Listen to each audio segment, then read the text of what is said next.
E aí, Rui, como que é ser um novo alvo do STF aí? Achou que tava. Que era só. Você não achou, né? Mas a galera achava que era só os bolsonaristas que iam ser alvo, mas aparentemente não é isso que tá acontecendo, né?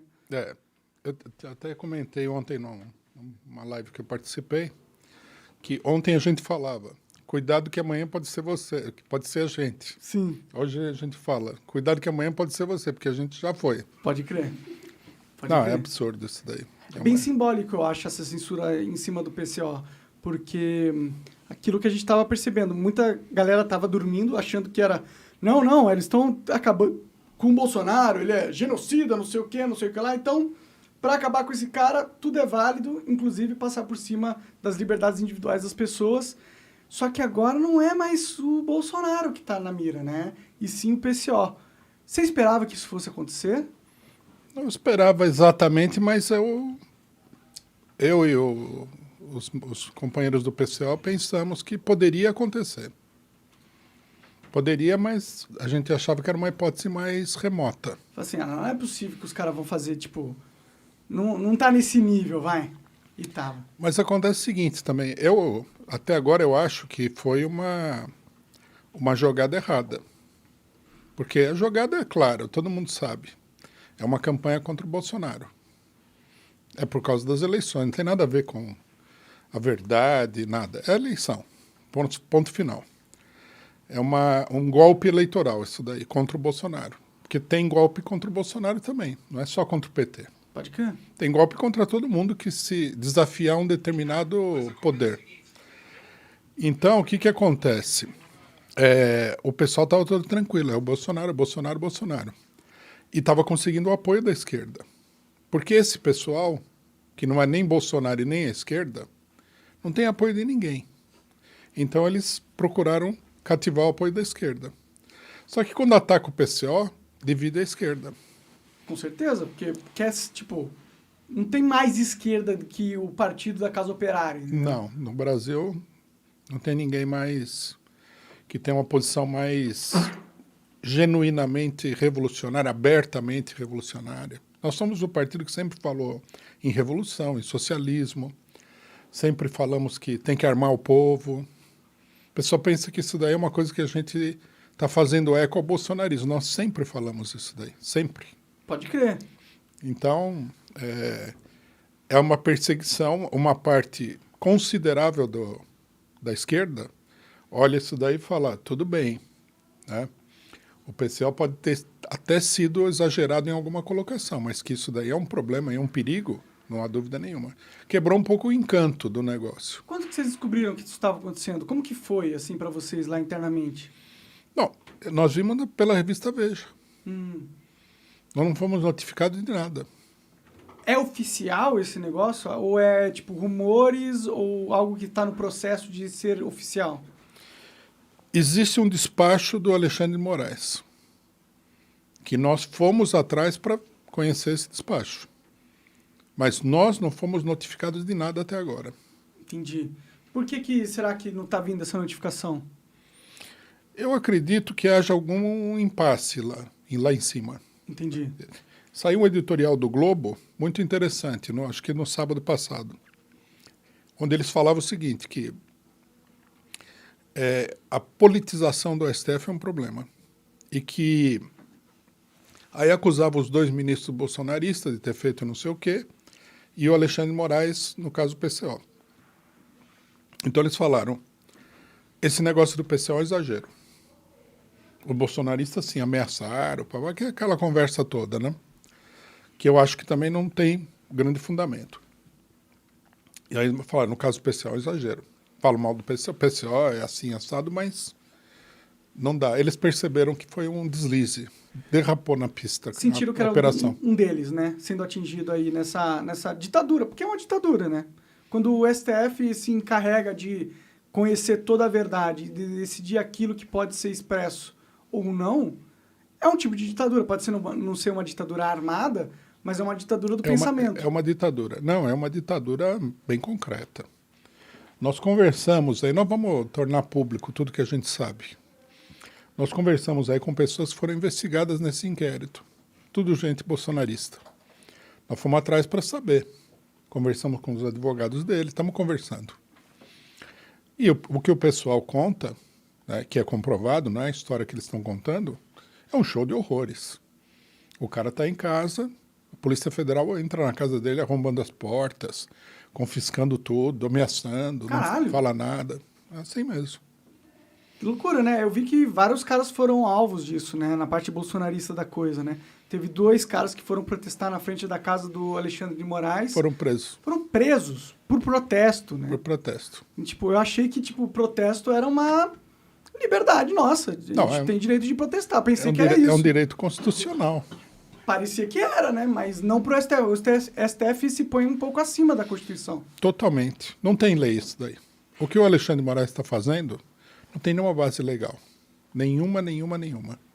Ela se apoia no apoio da imprensa, na esquerda que apoia isso daí de uma maneira que, na minha opinião, é muito impensada, muito perigosa. É um pensamento a curto prazo. Né? E uma maioria de pessoas que sabe que isso é uma barbaridade, mas fica quieto. Porque é com o oponente político. Não, tem medo. Medo de ser o próximo alvo? Tem medo. Um monte de gente tem medo. O pessoal tem medo mesmo. Bom, mas um sintoma da ditadura. Qualquer um pode... Por nada. Eu vi o protesto da mulher e advogada do Daniel Silveira, que o Alexandre de Moraes mandou bloquear as contas dela.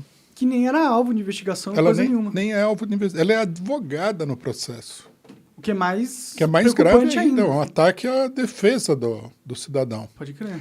No nosso caso, ele sumariamente mandou fechar todas as nossas redes sociais. Onde que está escrito que isso é possível no Brasil? Não tem lei nenhuma que ampara isso daí. De jeito nenhum. Por quê, mano? Por que esse Alexandre de Moraes tá maluco? O que ele tá fazendo, velho? O que ele acha que ele tá fazendo? Ele tá sozinho nessa? O que tá acontecendo? Não, ele não está sozinho. Isso daí é uma operação política de grande alcance. Não é loucura dele, embora ele atue meio de uma maneira muito desenfreada, meio alocada, mas não é loucura dele, não. É um esquema político, não há dúvida nenhuma. Na realidade, a gente falou, né? É a terceira temporada de uma série muito feia que começou no Brasil com o processo do Mensalão.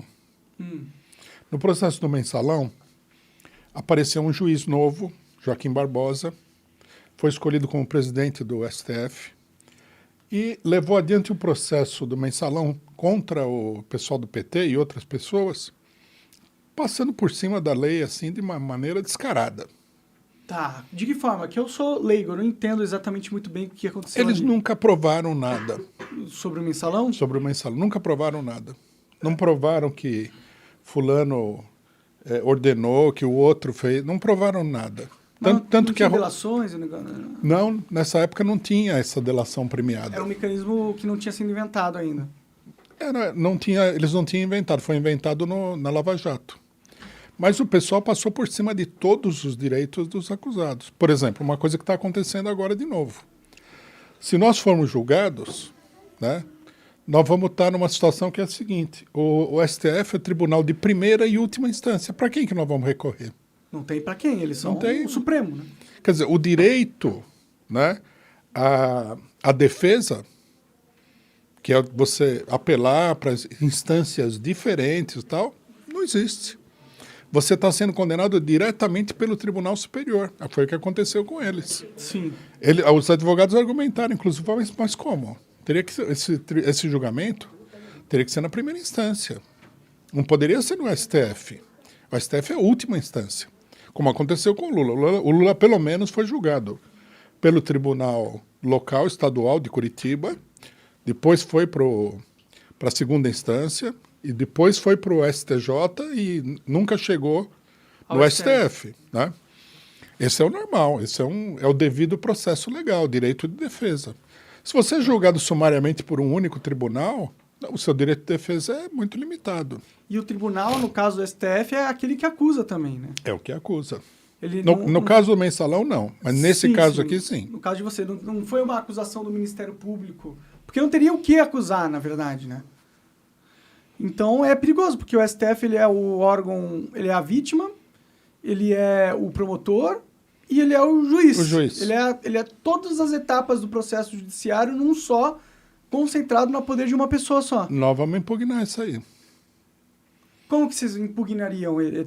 É um processo jurídico? Como funciona? Nós temos que entrar com, eu não sei qual é o instrumento jurídico adequado, os advogados ali vão ver qual que é.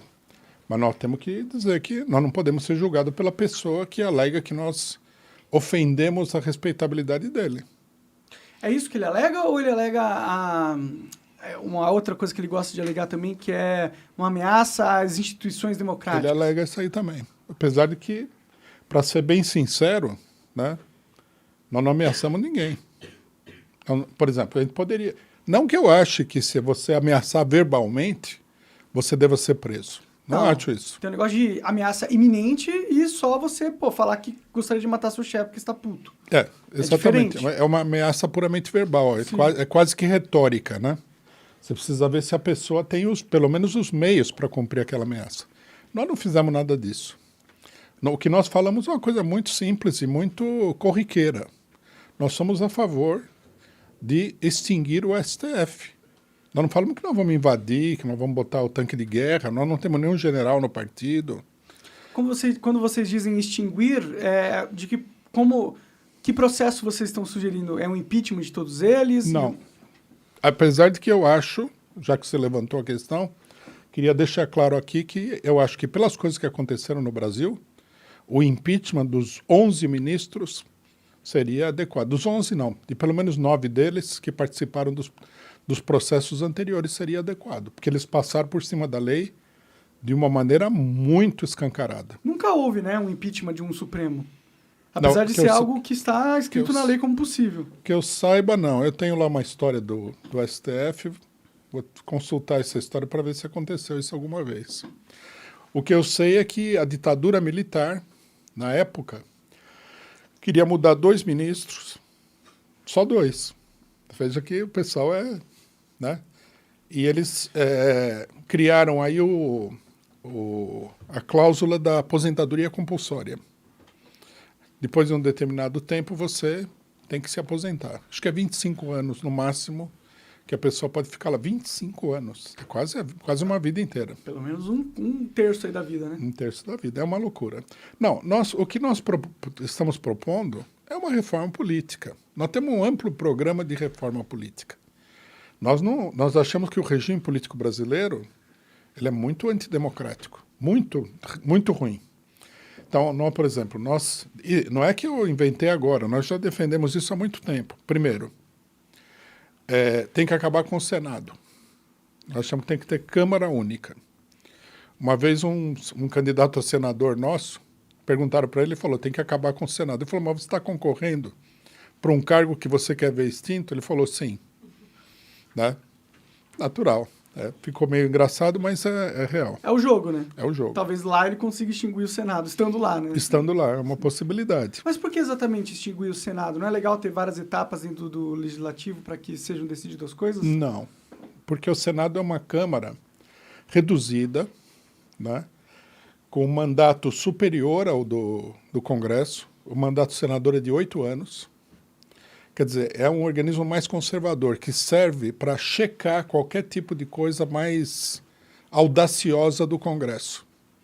Né? Para isso que serve o Senado. Não.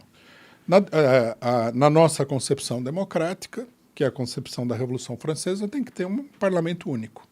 E qual que é a vantagem de ter um parlamento único? As coisas acontecem mais rápido? As coisas acontecem mais claramente e a decisão é tomada por um número maior de pessoas. Porque, veja, o Congresso tem 500 e tantos deputados. Aí ele aprova uma coisa.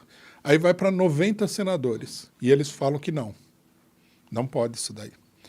O Senado é uma espécie de Câmara dos Lordes. Na época que a Câmara dos Lordes tinha poder na Inglaterra. Quer dizer, um corpo muito conservador que quebra as iniciativas do corpo mais democrático.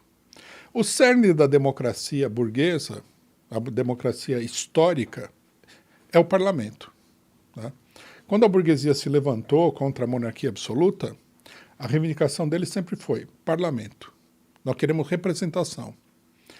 Na Inglaterra foi assim, na França foi assim, em todos os lugares foi assim. Depois foram elaborando criando outros organismos para controlar o parlamento. Porque o parlamento é, normalmente, a expressão mais clara da vontade popular. O povo vota nos parlamentares. Claro que no Brasil também não é democrático, porque o voto não é proporcional. Por exemplo, o voto... Muita gente não sabe disso, mas nós, por exemplo, que somos de São Paulo, o nosso voto vale menos do que pessoas de outros estados. Porque o São Paulo tem menos cadeiras em relação aos outros estados comparado com a população. Exatamente. O que é absurdo, porque... Bom, em teoria, deveria ser por população mesmo, e não... o voto tem que ser absolutamente proporcional. Nós, inclusive, achamos que o voto para deputado federal deveria ser nacional. Faz todo sentido. Faz todo sentido. Ele vai decidir coisas nacionais, né? Concordo. Mas imagino que eles tenham feito isso para dar mais força aos estados do Nordeste, né? Do Nordeste, do Norte, do Centro-Oeste, onde, numa determinada época, né, até hoje é um pouco assim, mas havia um atraso econômico e, portanto, havia também um atraso político, né? Então, a ideia é isso daí, usar a população mais conservadora contra a população mais progressista. Então, você acaba de assistir um corte do Monarch Talks. Agradeço demais, mas se você quiser ver o vídeo na íntegra e acompanhar ao vivo todas as transmissões, você tem que ir lá no rumble.com/monarch para não perder nada. Segue a gente lá.